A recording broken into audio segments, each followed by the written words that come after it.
మిమ్మల్ని ఫిరోజ్ ఖాన్ అనడం కంటే ఫిరంగ్ ఖాన్ అంటే బాగుంటుందేమో అనిపిస్తుంది. అసలు జూబ్లీహిల్స్ ఉప ఎన్నికకు సంబంధించి స్థానికులకే సీటు ఇవ్వరు, స్థానికులకే సీటు ఇస్తారు అన్నారు. కానీ అక్కడ ఎవ్వరు కూడా సీనియర్ నాయకులు కూడా ఎవరు ఈ విషయాన్ని ప్రశ్నించలేదు. మీరు మాత్రమే జూబ్లీహిల్స్ ఇన్ఛార్జి మంత్రి పొన్నం ప్రభాకర్‌ని నువ్వెవరు చెప్పడానికని ప్రశ్నించారు. ఆయనతో మీకున్న గొడవ ఏంటి అసలు? సింపుల్. మా మినిస్టర్ గారు ఆయన మీద చాలా గౌరవం ఉన్నది. సిన్సియర్ హార్డ్ వర్కింగ్ మినిస్టర్ మా పొన్నమన్న. కానీ పొన్నమన్న స్టేట్మెంట్ నాకు అర్థం కాలేదు. Local, non local. సో నాకు పొన్నం గారు ఆ డిఫైన్ చేయాలి. ఆ definition of local, non local, what is that?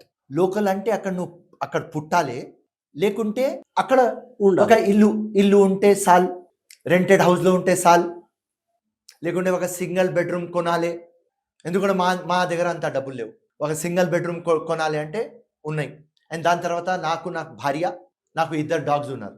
చాంపూ Pathan, గబ్బు పఠాన్. మాకు సింగిల్ బెడ్రూమ్ సాల్ అయిపోతుంది. లేకుంటే ఒక ఇల్లు రెంట్లో తీసుకోవాలి. సో ఫస్ట్ మీరు ఈ స్టేట్మెంట్ ఇచ్చింది what is the definition, and దీనికి క్రైటీరియా ఎవరు సెట్ చేస్తున్నారు? క్రైటీరియా హైకమాండ్ సెట్ చేసింది, లేకుంటే మీరు పర్సనల్గా చెప్తున్నారు? అది నా క్వశ్చన్ మా మినిస్టర్ గారికి.